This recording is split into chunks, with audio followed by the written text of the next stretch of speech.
life, you've already made the commitment, then it's too late. It's too late. You're stuck with it. You already made the promise. And it would be irresponsible to just walk away from it. But if you're not in that situation, if you still have the choice whether to get involved, and you haven't developed, the sex habit and all of that, the attachment, the family attachment and so on, you have the chance to get out. Well, why not just get out? Our life here in the Brahmachari ashram is so simple. It's quiet, it's peaceful. There's no screaming, there's no fighting, there's no tension. Everything is like, it's very relaxed, it's very quiet. It's almost too quiet sometimes. You have to make a little more noise. But the principle of spiritual life is detachment from material sense gratification. Kṛṣṇa describes this in the 13th chapter of Bhagavad Gita, where he starts talking about all the qualities that are actually knowledge, that are actually spiritual. And one of the things he talked about that we discuss a lot here among ourselves is detachment from the general mass of people. In other words, whatever the majority of people are doing, if you want to make advancement in spiritual life, do the other thing. Go the other way. Run the opposite direction as fast as you can. So we see in this material world, everybody, human beings and animals and everyone is trying to get a mate and establish a household and raise a family and have a career and all that stuff. So if this is what the general mass of people is doing, then we should try not to do that. We should try to do the opposite. Don't get married. Don't raise a family. Don't have a career. Don't have an independent existence.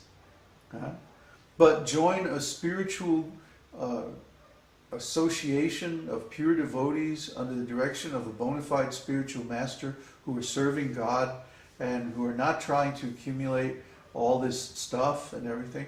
And the funny thing is, all that stuff comes anyway.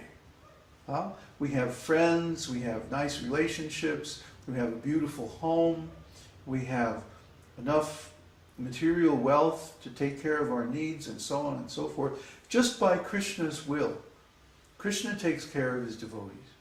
So instead of having to take all this heavy responsibility and this burden of taking care of all these family members and all this stuff and trying to work a career, a job that we don't really care about, we don't really want, but is forced on us by economic necessities and so on and so on and so on, just give all that up and become a devotee. It's so easy. It's so simple. Maybe it's too simple for some people. I don't know. But this is what Kṛṣṇa recommends. So if we're not working, we're not taking care of family, we're not trying to earn money by hook or by crook for sense gratification, we're not engaging in sinful activities and so on, what are we doing? We're inquiring into the absolute truth. And we have quite a expansive program of studies, which I'm going to talk about in a little bit, about our university, that we must search for the Supreme Personality of Godhead. And how are we going to do that? Well, we're going to do it in all circumstances, in all space and time, and both directly and indirectly. Sometimes you see that we're studying the scriptures, or we're chanting the Lord's holy name, kirtan and japa and like that. And sometimes you see, I'm getting tangled up in the wires. Sometimes you see that we're studying other things. Like Uddhava is studying the stock market and trading. And Kanai is studying art and animation and stuff. And Andres is studying building, construction, materials, things like that. I'm studying economics theory. And so many other things that are apparently unrelated to Kṛṣṇa. And of course, we also study the scriptures and like that. But the point is, we not only study the scriptures, but we also study the material energy and how it can be engaged in Krishna's service. We're not studying the material energy to understand how we can benefit personally from it, but we're understanding how we can serve the devotees, how we can serve the mission of Srila Prabhupada, how we can advance the purposes of the Lord in this material world by utilizing his material energy for his service. So this is what Krishna means when he says both directly and indirectly. We have to inquire. Inquire means we study. We ask questions of people who know, who have some experience or some authority in spiritual matters. We associate with other like-minded people, and we apply our intelligence and our work towards generating value that enhances the Lord's mission in this world. If we have money, we should donate the money. If we have skills or talents, we should donate the skills and talents. If we have energy, we should surrender that energy and do some service for the mission. There's so much to do. We literally have to save the world. The world is in tremendous trouble because people are not inquiring. Because they're not inquiring into the Supreme Absolute Truth, they're misled by so many rascals, demoniac forces, and they perform so many sinful activities, and because of that they're suffering. Just like when we go downtown. Yesterday we went downtown to the market.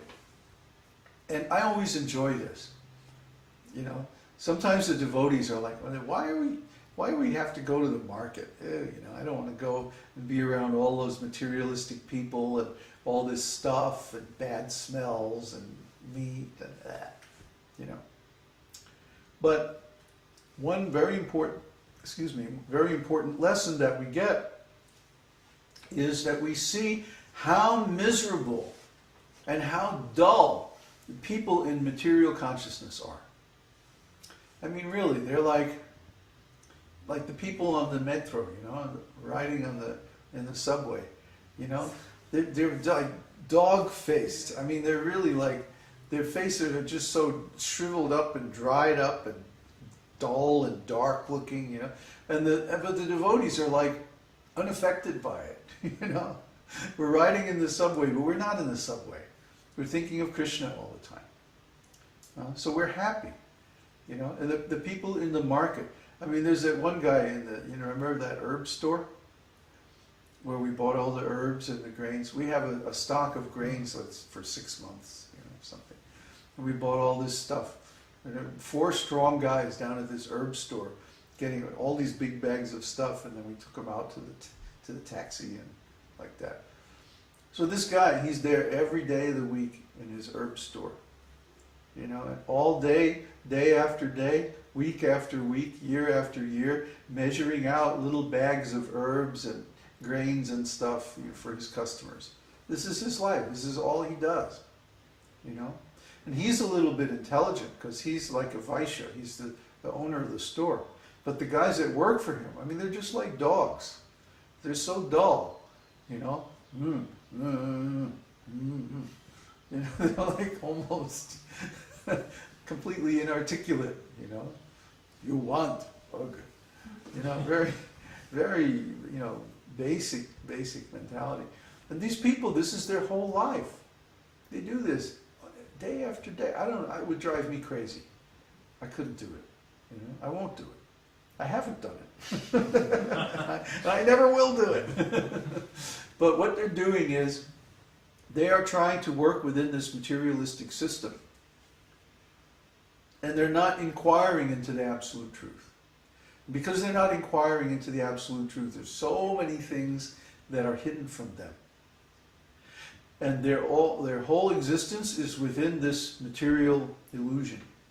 That, I have to work very hard.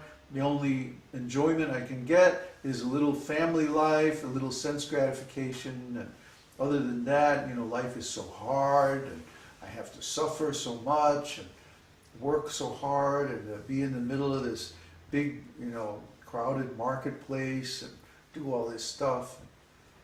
you know, it's no wonder they look depressed, huh? Because they are. They're very sad. The soul is not meant to exist in that realm. The soul is not meant to be identified with a piece of flesh, a material body. The soul is meant to inquire into the absolute truth and to come face to face with Kṛṣṇa, with God, and to have a beautiful, loving service relationship with God, which we can have anytime, any place, anywhere, in any condition of life, simply by wanting to. And our disease is the fact that we don't want to. We don't have this desire to have a beautiful personal relationship with Kṛṣṇa. Just like last night, we were talking about this wonderful book, The Practice of the Presence by Brother Lawrence. Look it up on the internet if you get a chance. The Practice of the Presence by Brother Lawrence. It's about this